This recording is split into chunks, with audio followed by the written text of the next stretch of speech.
Bien, vous allez peut-être me dire que je suis en train de faire une bêtise. J'ai décidé de commencer ce gros week-end de récap catch que par Saturday Night's Main Event. Alors vraiment, c'est un week-end qui va frôler l'overdose de catch. Le contexte pour ceux qui regarderont cette vidéo dans 5 ans, dans 10 ans, on est sorti à peine lors du début de ce Saturday Night's Main Event qui, je le rappelle, s'est tenu dans la nuit du samedi 12 au vendredi 13 juillet 2025. On ressort tout juste de 6 heures de pay-per-view All Elite Wrestling pour peut-être l'un de leurs pay-per-view les plus importants de leur histoire. 25 000 personnes, même plus de 25 000 personnes étaient présentes à Arlington au Texas et c'était une très forte dose d'émotion. Alors bien sûr, je vous rassure, il y aura également une review qui sortira de AEW All In, peut-être un peu moins axée sur le play-by-play mais plus sur mon ressenti à chaud, sinon je vais pas m'en sortir, hein. Il y a encore WWE Evolution, je compte quand même regarder NXT Great American Bash qui paraissait très fort sur le papier. Mais voilà, si je veux coller à l'actu, je me suis dit autant commencer par ça tout de suite, et ça, c'est Saturday Night's Main Event. Alors, vraiment, vous le savez, sur cette chaîne, pour ceux qui nous suivent depuis longtemps, je suis un immense fan de Bill Goldberg. Et non, c'est pas une blague. Bill Goldberg, c'est vraiment un catcheur qui m'a fasciné quand j'étais plus jeune, quand la WCW était diffusée sur Canal+.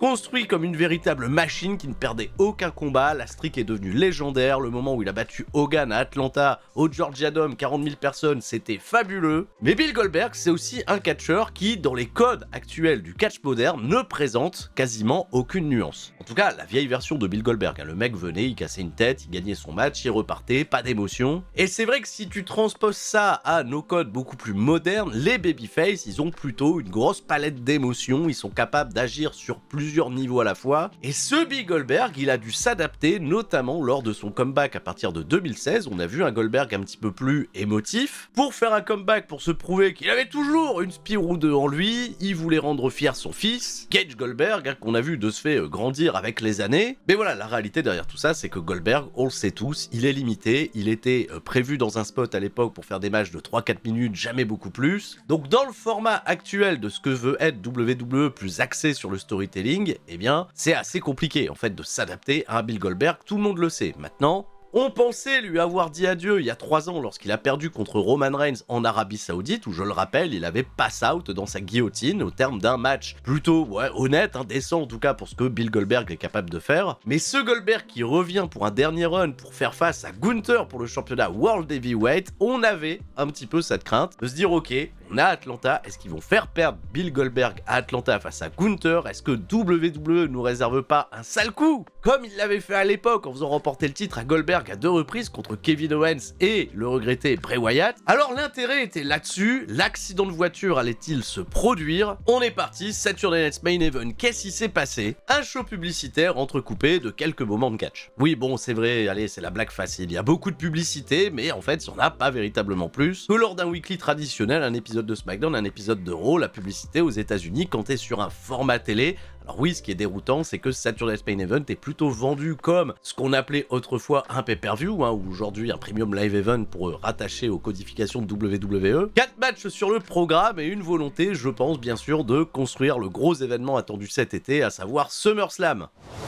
J'aime toujours autant la grosse présentation de Saturday Night's Main Event. Je sais pas, je trouve qu'il y a un climat un petit peu particulier de cette vague un peu old school qui se ressent très bien avec toujours les pertinents commentaires de Monsieur Jesse de Body Ventura, les excellentes présentations de Joe Tacitor et Lilian Garcia pour faire les officialisations des rencontres. Non, vraiment, le climat à Saturday Night's Main Event était particulièrement chouette. Maintenant, pour ce qui est du catch, malheureusement, ça va pas être une soirée qui va se passer très bien pour tout le monde. On va y aller chronologiquement, on va commencer par le premier combat qui a été décidé il y a à peine une semaine. Randy Orton fera face à Drew McIntyre et depuis vendredi, depuis la veille, Randy Orton, il s'est pris d'affection pour son chanteur préféré, invité de WWE Jelly Roll, qui s'est confronté la veille à un certain Logan Paul qui aimait pas voir des influenceurs, chanteurs, des célébrités venir prendre le pain de la bouche des honnêtes travailleurs et des honnêtes catcheurs. Coucou Logan Paul, le culot quand même, et ça a pas plu à Randy Orton, et ce qui n'a pas plu à Randy Orton, c'est aussi de s'être fait coucher par Drew McIntyre avec qui il avait ce combat de programmé. Alors la finalité à tout ça, vous le savez, j'en ai parlé lors du dernier SmackDown Recap, c'est d'amener un combat par équipe avec avec d'un côté Logan Paul, de l'autre côté Jelly Roll, et on va utiliser Drew McIntyre et Randy Orton pour porter ce programme, et c'est pour ça que les deux acteurs majeurs de ce combat vont venir accompagner respectivement de Jelly Roll et de Logan Paul. Catchesquement parlant, alors quand on connaît le pédigré de Randy Orton, de Drew McIntyre, tenir sur un combat de 8 minutes, sachant qu'on a 3 minutes de coupure publicitaire pour lesquelles on n'a aucun rendu, quand c'est la pub aux États-Unis, malheureusement, il n'y a pas une version Thriller TV ou il n'y a pas une version Netflix pour savoir ce qui se passe pendant les rencontres, et c'est peut-être ça ce qu'il y a de plus frustrant. On est resté sur des gigantesques basics.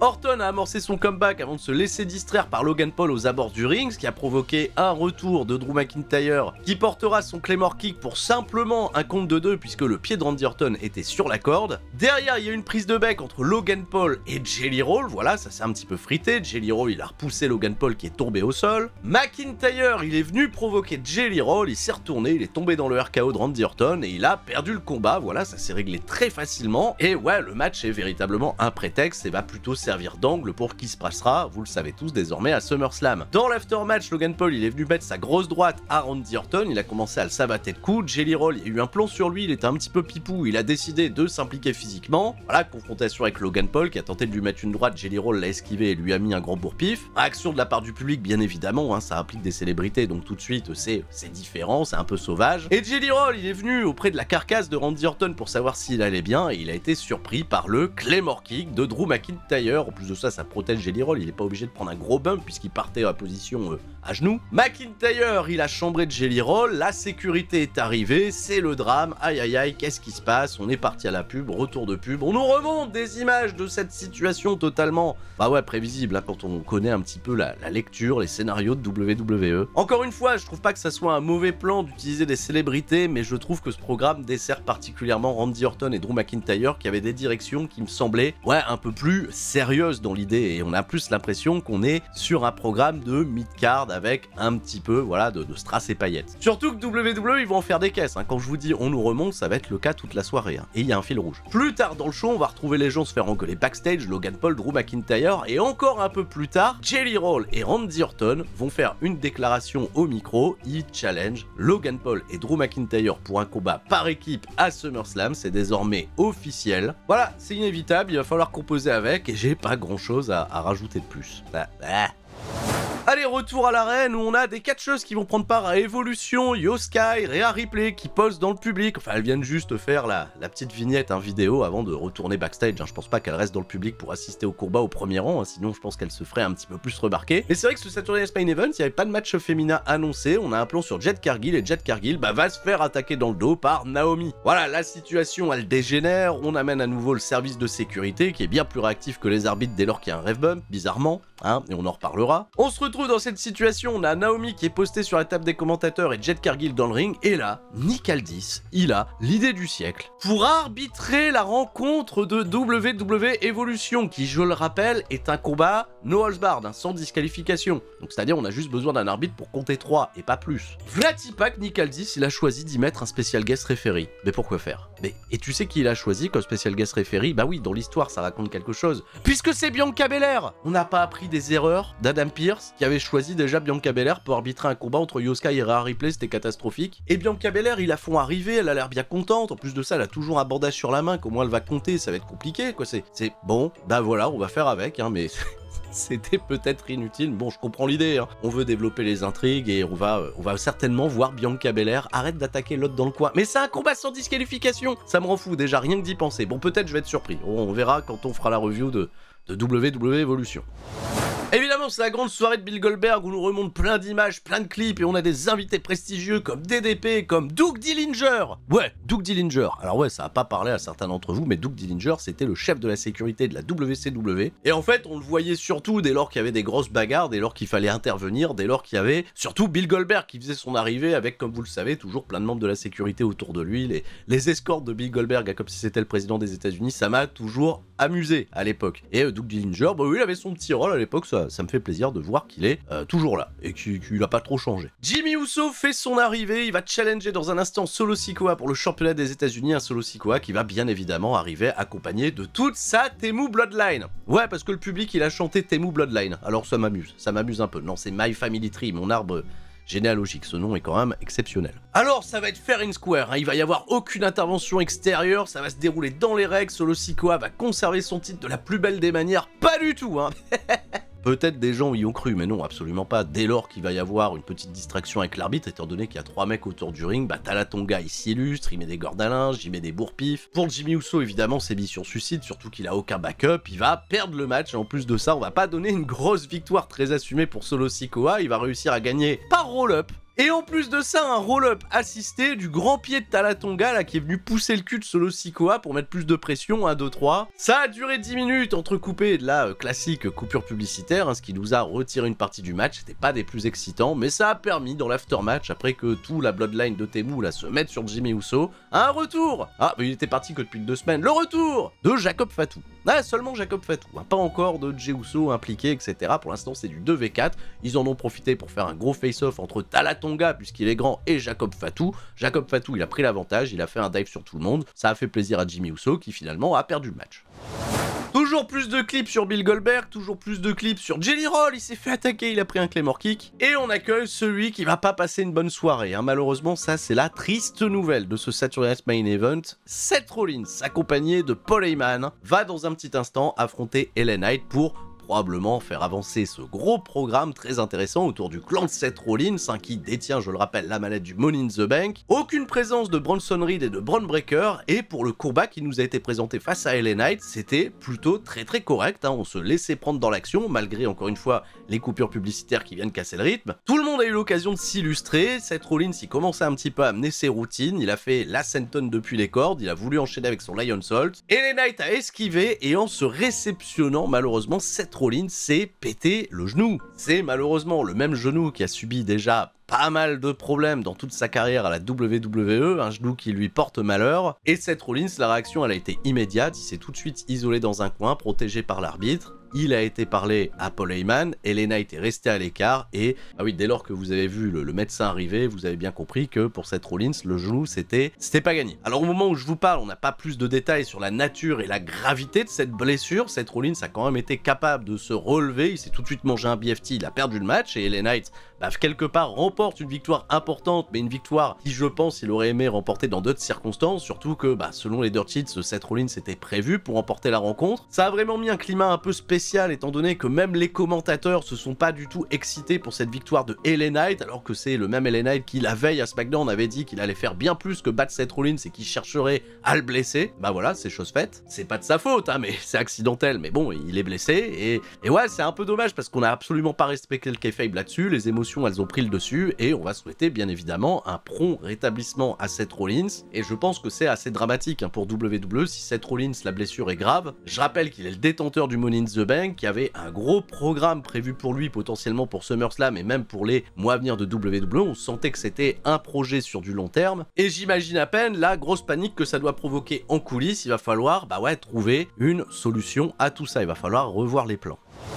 Allez, on est parti pour le main event, on va se remanger un gros pro package pour nous résumer toute l'histoire entre Goldberg et Gunther. On va faire un dernier grand coup de promotion pour WWE Evolution avec les présences aux abords du ring de Blake Monroe, qui prend pas part à Evolution. Et de la championne NXT Jessie Jane, hein, qui va affronter Jordynne Grace, je le rappelle, et j'avais pronostiqué une victoire de Jessie Jane. Bah ouais, je suis un petit peu fou comme ça. Gunther fait son arrivée, toujours le visage aussi sobre, sa musique s'arrête, les chants Goldberg résonnent dans l'arène, et j'ai fatalement la grosse nostalgie qui remonte, le plan de caméra qui se dirige vers les backstage, l'emblématique porte de Goldberg qui va s'ouvrir, et il a, un service d'accueil là, les frères. Non mais le crossover, il est zinzin. Josh Barnett, Ernest The Cat Miller, attends, il y a le chat Miller, il est là. Il y a Chuck Zito, putain, le vieux Chuck Zito, là, le mec qui a tabassé Jean-Claude Van Damme. Ouais, il a fait un petit peu de cinéma, des séries télé, il a fait le cascadeur. Il est aussi connu pour son passé de boxeur, pour son passé de garde du corps de grosse star. Mais j'aime bien que WWE fasse ces petites références, qu'on amène des guests comme ça autour de Goldberg. Il y a Gage, hein, évidemment, il y a le fils de Goldberg qui est là, qui est grand, hein. Oula, il est beau, hein. Il est très beau, Gage Goldberg. Et ça y est, la machine a fumé, on est parti, le climat, vous voulez que je fasse la voix, c'est ça? Oh, la dernière entrée de Goldberg, ça va être légendaire, on a Atlanta, il va devenir champion du monde. Et on est parti à la coupure publicitaire, les présentations officielles de Lilian Garcia, le climat qui continue de monter, de s'installer, on présente le challenger toujours sur des grosses vivas de la part du public, on présente Gunther sous des huées, l'arbitre pour officialiser tout ça Charles Robinson, qui était d'ailleurs l'arbitre qui avait déclaré Goldberg vainqueur de son combat contre Hulk Hogan au Georgia Dome d'Atlanta il y a désormais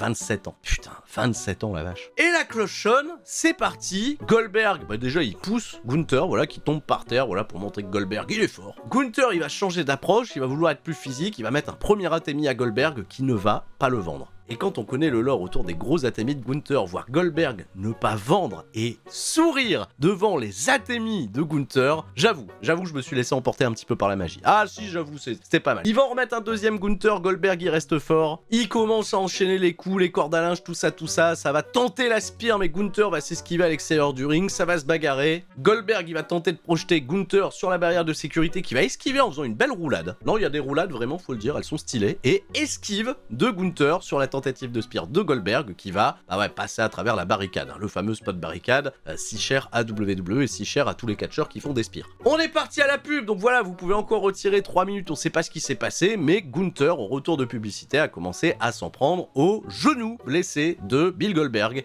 Il arrivait avec une grosse attelle, donc c'était une cible, et puis on voit un Goldberg qui marche, hein, déjà que même à l'époque, quand il avait pas de problème de genou, il avait du mal à garder l'équilibre. J'ai dit très bien, ça va raconter une histoire, il va tenter de l'affaiblir comme ça, Goldberg il va tenter ses comebacks, et en vrai c'est pas si mal, hein. Goldberg il a un assez bon selling, il fait des petits comebacks justement où il ressent plus la douleur, et hop il redécoche une baigne. Il réussit un gros spinebuster à une main sur Gunther qui a pris une incroyable chute, derrière il était prêt, il voulait porter sa spear. Ouais, une spear ou deux, ça va être la première et... Bah malheureusement Gunther il a esquivé et c'est Charles Robinson. Oh putain, Charles Robinson, 61 ans, mais c'est la deuxième fois qu'il prend un bump là après l'Arabie Saoudite, il est pas bien. Bon, la spear elle est légendaire, hein. Charles Robinson il s'est fait plaisir, mais bon vous l'aurez compris, il y a Ref Bump. Et WWE, je sais pas ce qui se passe vraiment avec les Ref Bump, hein. Il y a eu un Ref Bump du côté de chez All Elite Wrestling dans le match entre Kazuchika Okada et Kenny Omega, et on a vite remplacé l'arbitre, tu vois, donc on a cassé le code. Là par contre non, on a eu le temps, hein. Gunther il va récupérer l'attelle de Goldberg qu'il avait sur le genou pour lui taper dessus avec, voilà tout simplement, et il va même prendre le temps d'aller chambrer le fils de Goldberg, Gage Goldberg, que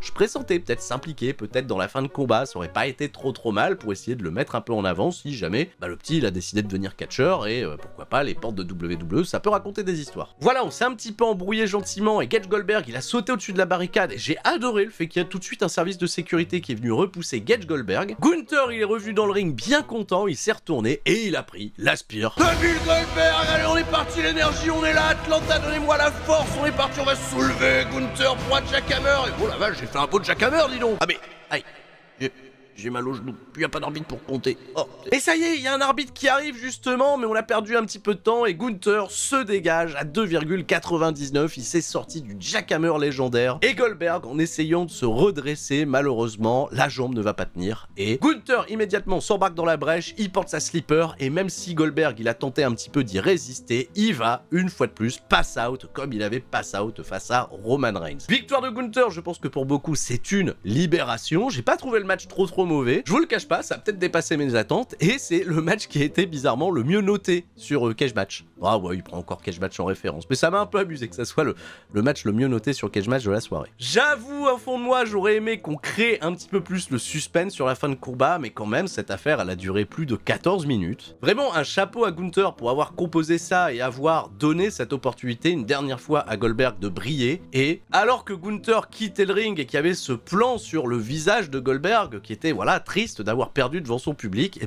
ils ont envoyé les crédits de fin, voilà, filmé de Georgia, quoi, et ils sont partis à la pub. Ils ont remis une pub. Mais le show il est quasiment terminé. Je regarde le temps, je fais mais ils vont revenir à la pub, il restera qu'une minute de programme. Et ils sont revenus avec plein de gens dans le ring là pour voilà dire au revoir à Goldberg. Il y avait des amis, la famille, des catcheurs invités. Goldberg, il a juste eu le temps de dire merci au public, merci Atlanta de m'avoir soutenu, et ça s'est arrêté là.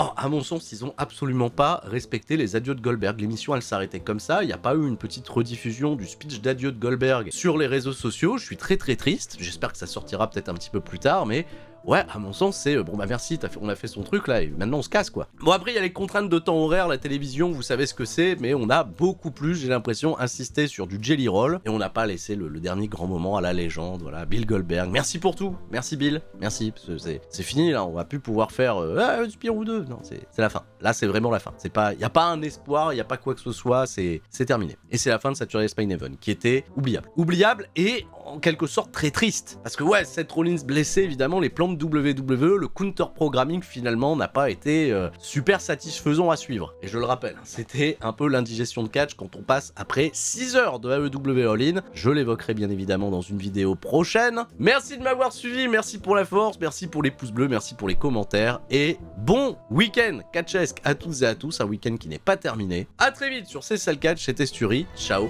petit bye bye.